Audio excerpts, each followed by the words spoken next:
Di tahun 1980-an, Kanada diguncang oleh serangkaian perampokan bank dan toko perhiasan yang tidak biasa.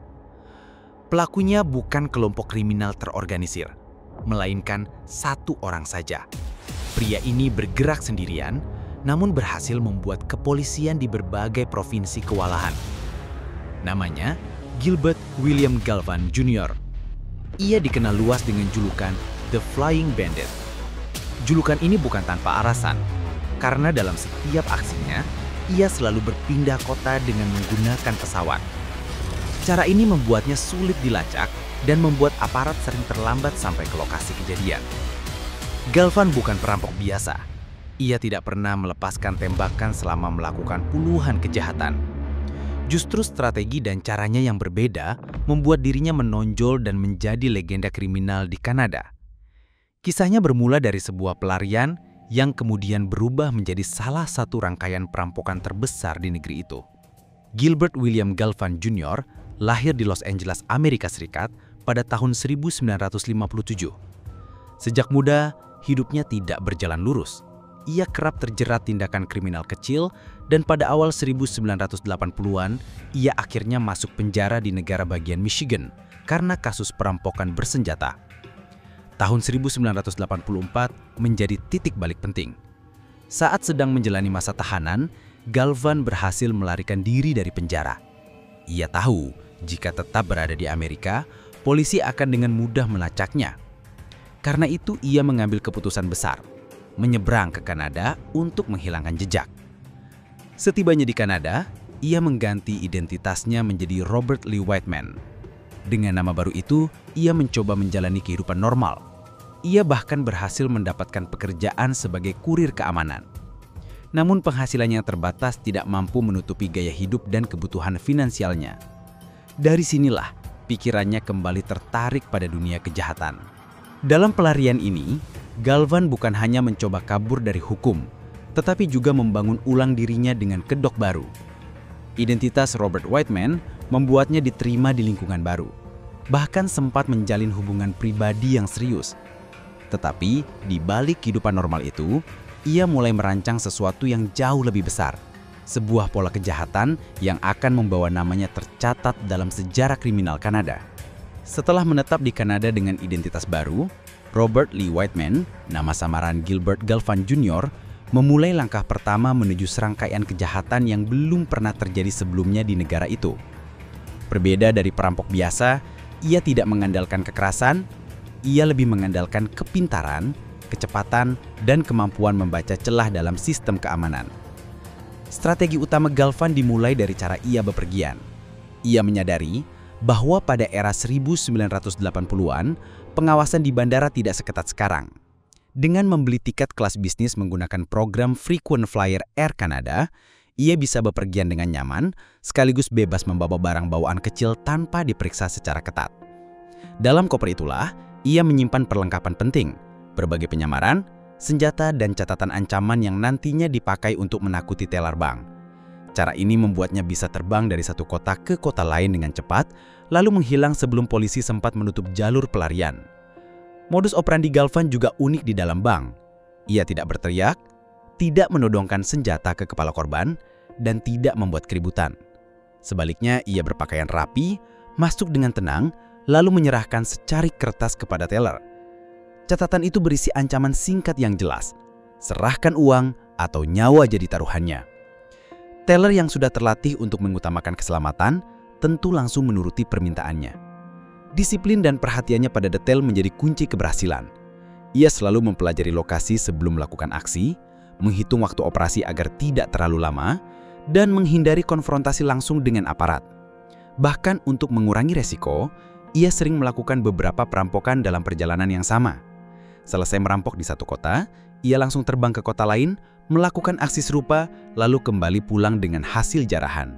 Selain bank, Galvan juga menargetkan toko perhiasan besar. Ia tahu barang berharga jauh lebih sulit dilacak dibandingkan uang tunai. Dengan cara ini, ia mampu menambah keuntungan tanpa harus menanggung resiko yang lebih besar. Metode inilah yang membuatnya sulit ditangkap. Polisi di satu kota masih sibuk menyelidiki sebuah perampokan, sementara Galvan sudah beraksi ratusan kilometer jauhnya. Perbedaan pola pikir inilah yang membuat aparat keamanan menyadari bahwa mereka sedang berhadapan dengan penjahat yang tidak biasa. Dan dari sinilah reputasi The Flying Bandit mulai terbentuk.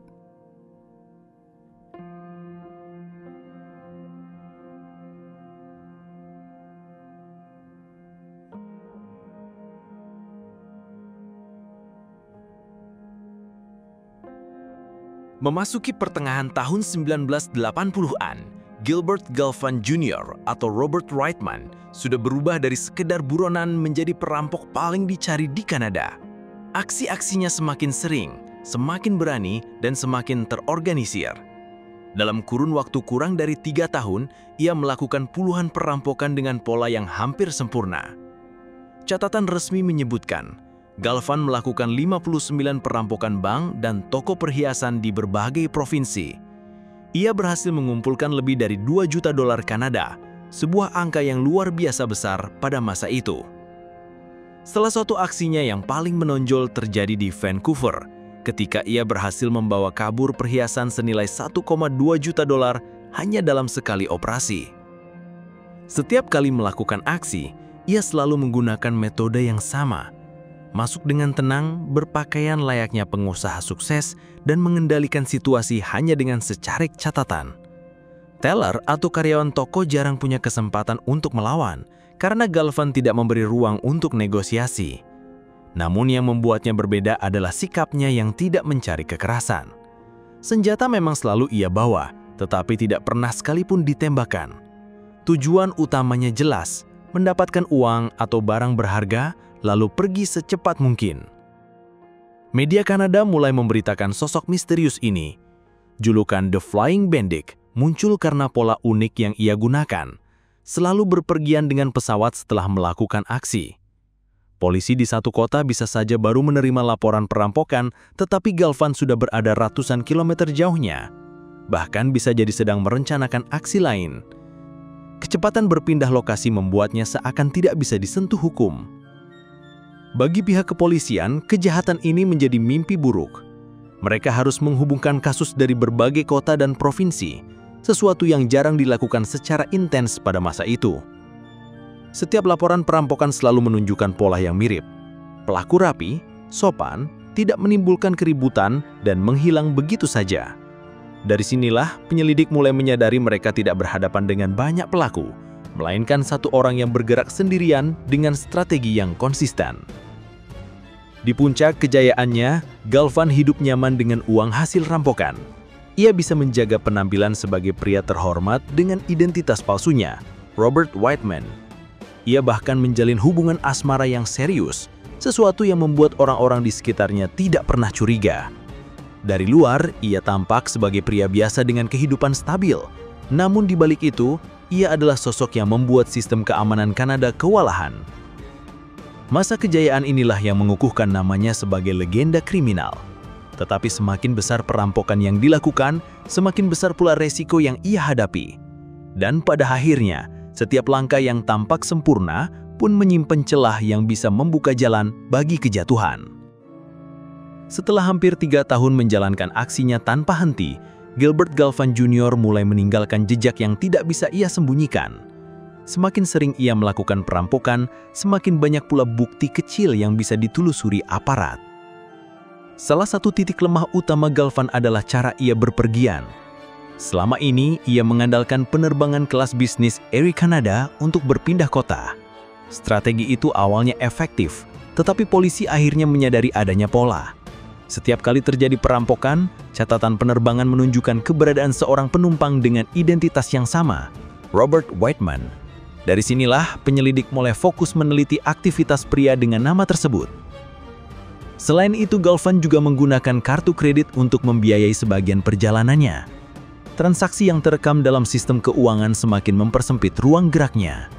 Penyelidik mulai bisa menghubungkan lokasi perampokan dengan riwayat perjalanan dan pembayaran yang dilakukan oleh Reitman. Lambat laun, sosok yang sebelumnya misterius mulai terbongkar. Investigasi intensif dilakukan oleh polisi Provinsi Ontario. Mereka mengatur strategi untuk menangkapnya dalam kondisi tidak siap. Hingga akhirnya, pada tahun 1987, Galvan ditangkap di Bandara Pembroke, Ontario. Saat ditangkap, ia kedapatan membawa uang tunai sekitar $22.000, perlengkapan penyamaran, dan senjata yang biasa ia gunakan dalam aksinya. Penangkapannya menjadi berita besar di seluruh Kanada. Sosok perampok yang selama ini dianggap tidak tersentuh akhirnya jatuh ke tangan hukum. Dalam proses hukum, Galvan mengakui keterlibatannya dalam 59 kasus perampokan bank dan toko perhiasan. Pengakuan itu menunjukkan betapa luas dan terkoordinasinya jaringan aksinya, meski ia bergerak sendirian. Pengadilan menjatuhkan hukuman 20 tahun penjara di Kanada. Putusan ini sekaligus menandai akhir dari masa kejayaan The Flying Bandit. Apa yang selama ini tampak sebagai strategi sempurna, akhirnya runtuh hanya karena jejak kecil yang terabaikan. Bagi aparat, penangkapan Galvan adalah keberhasilan besar, tetapi sekaligus pelajaran berharga. Bahwa seorang individu dengan kecerdikan dan keberanian bisa mengguncangkan sistem keamanan di sebuah negara dalam waktu singkat.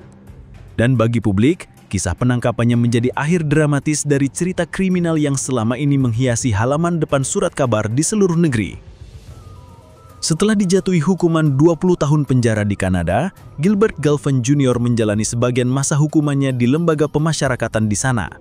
Namun perjalanan hukumnya tidak berhenti di situ. Pada tahun 1994, ia dideportasi kembali ke Amerika Serikat untuk menghadapi kasus lain yang sempat tertunda. Di Amerika, Galvan ternyata tidak sepenuhnya meninggalkan kebiasaan lamanya. Tidak lama setelah kembali, ia kembali melakukan perampokan bank di negara bagian Illinois. Aksi ini membuktikan bahwa pola hidupnya sudah terlalu dalam terikat dengan kejahatan. Ia kembali dijatuhi hukuman dan harus mendekam di penjara Amerika. Setelah melalui proses panjang di balik jeruji, Galvan akhirnya dibebaskan pada 2014. Namun kehidupan setelah kebebasan tidak serta-merta berjalan normal. Pada 2015, ia sempat kembali ditangkap karena kasus pencurian kecil di sebuah toko retail. Walaupun kasus ini jauh lebih ringan dibandingkan kejahatan masa lalunya, kejadian tersebut memperlihatkan betapa sulitnya ia benar-benar melepaskan diri dari bayangan masa lalu. Meski begitu, kisah Galvan sudah terlanjur menjadi bagian dari sejarah kriminal Kanada. Namanya dikenal luas bukan hanya karena jumlah perampokan yang ia lakukan, tetapi juga karena cara yang ia gunakan. Sistematis, terencana, dan berbeda dari banyak pelaku pada masanya. Julukan The Flying Bandit tetap melekat kuat dalam ingatan masyarakat. Kisahnya kemudian diangkat dalam berbagai bentuk. Pada tahun 1996, sebuah buku berjudul The Flying Bandit, karya Robert Knuckle dan Ed Arnold, diterbitkan. Buku ini menguraikan detail perjalanan kriminal Galvan, dari awal pelarian hingga penangkapannya. Lebih dari 2 dekade kemudian, kisah itu kembali dihidupkan lewat layar besar. Pada tahun 2022, film Bandit dirilis dengan Josh Duhamel memerankan Gilbert Galvan Jr. Film ini menampilkan bagaimana ia menjalankan perampokan demi perampokan, hubungannya dengan orang-orang di sekitarnya, dan upaya polisi yang akhirnya berhasil menangkapnya. Kehadiran film ini membuat cerita Galvan dikenal kembali oleh generasi baru, sekaligus mempertegas statusnya sebagai salah satu penjahat paling terkenal di Kanada. Dengan buku dan film tersebut, warisan kisah Galvan tidak hanya bertahan di arsip kepolisian, tetapi juga menjadi bagian dari budaya populer. Ia bukan hanya sekedar kriminal, tetapi sudah menjadi figur yang ceritanya dipelajari, didiskusikan, dan bahkan dialihkan menjadi hiburan. Perjalanan hidupnya adalah gambaran jelas bagaimana seorang individu bisa meninggalkan jejak panjang bahkan setelah bertahun-tahun aksi itu berakhir. Kisah Gilbert William Galvan Jr. yang lebih dikenal dengan julukan The Flying Bandit adalah gambaran bagaimana kecerdikan, kesempatan, dan keberanian bisa membuat seorang kriminal mendominasi pemberitaan selama bertahun-tahun. Dari seorang narapidana yang melarikan diri di Amerika, ia berhasil menciptakan identitas baru di Kanada, lalu menjalankan puluhan aksi perampokan dengan cara yang berbeda dari banyak penjahat pada masanya. Selama hampir 3 tahun, ia mengelabui pihak berwajang, memanfaatkan kelemahan sistem transportasi udara, dan meninggalkan jejak ketakutan di bank dan toko perhiasan di berbagai provinsi. Dengan 59 aksi perampokan, nilai rampasan yang mencapai jutaan dolar, dan reputasi sebagai penjahat yang jarang menggunakan kekerasan, Galvan mencatat dirinya sebagai legenda kriminal. Namun setiap strategi, secerdik apapun, tidak mungkin sempurna. Kelemahan kecil dari catatan penerbangan dan transaksi keuangan akhirnya membuka jalan bagi polisi untuk menangkapnya. Dari sana, ia harus menerima konsekuensi panjang, puluhan tahun penjara, deportasi, dan bahkan pengulangan kejahatan setelah bebas. Meski masa kejayaannya sudah lama berakhir, kisah Galvan tidak hilang begitu saja. Ia dikenang bukan hanya sebagai perampok, tetapi sebagai sosok yang berhasil mengeksploitasi celah dalam sistem keamanan modern. Buku yang ditulis tentang dirinya dan film yang dibuat puluhan tahun kemudian memastikan bahwa ceritanya terus diwariskan. Bagi aparat penegak hukum, perjalanannya menjadi pengingat penting bahwa seorang individu, jika mampu berpikir berbeda, bisa menantang sistem dalam skala besar. Bagi masyarakat, ceritanya menjadi bukti nyata bahwa kenyataan bisa lebih menegangkan daripada fiksi. Akhirnya, The Flying Bandit tidak hanya meninggalkan catatan kejahatan, tetapi juga warisan cerita yang terus diperbincangkan. Ia tetap menjadi bagian dari sejarah kriminal Kanada, sosok yang membuktikan bahwa kehidupan di balik topeng dan nama samaran bisa membentuk legenda yang bertahan jauh setelah aksinya berakhir.